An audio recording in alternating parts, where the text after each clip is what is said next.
Ariflərdən birindən soruşdular ki, sənin namazın necədir? Namazın haqqında bizə danış. Çox gözəl bir kəlam buyurur.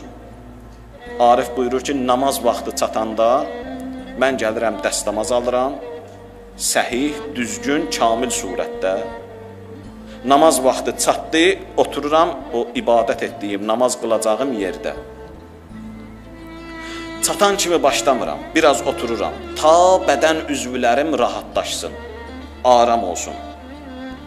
Biraz keçir dururam namaza. Allahu Ekber, elə ki girdim namaza, Kəbəni iki qaşımın ortasında görürəm. Kəbəni iki qaşımın ortasında görürəm.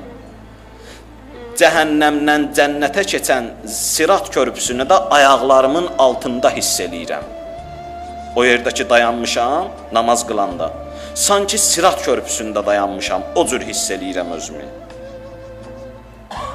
Cənnəti sağ tərəfimdə görürəm, cəhənnəmi sol tərəfimdə.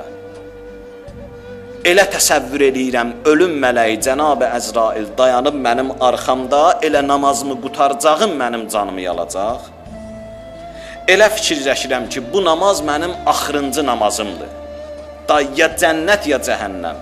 Da bir halda ki, özümü bu cür hiss eləyirəm, arxamda ölüm mələyi dayanıb, özümü Sirat körpüsündə, cənnəti sağımda, cəhənnəmi solumda, elə namaz qılıram ki, sanki axırıncı namazımdır da bir daha qılmayacam. Bu namaz mənim taleyimi həll eləyəcək. Mən namaza dayananda bax bu cür namazı hiss eləyirəm.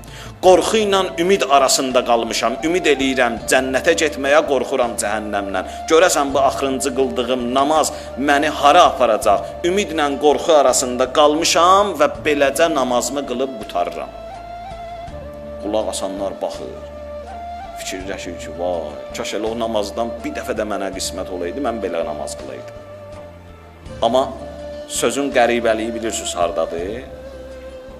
Ardıcan həmin Arif buyurur ki, bu haldan namazımı qılıb qutarandan sonra heç dəqiq bilmirəm ki, bu namazım qəbul oldu yoxsa yox. Bilmirəm bu namaz qəbul oldu yoxsa yox. Arif ona görə Arif olub da. İrfana buna görə çatıb da.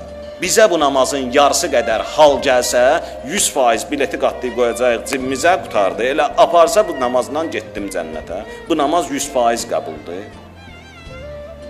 Amma bu o cür namaz qılır, ümidi yoxdur ki, qəbuldur yoxsa yox.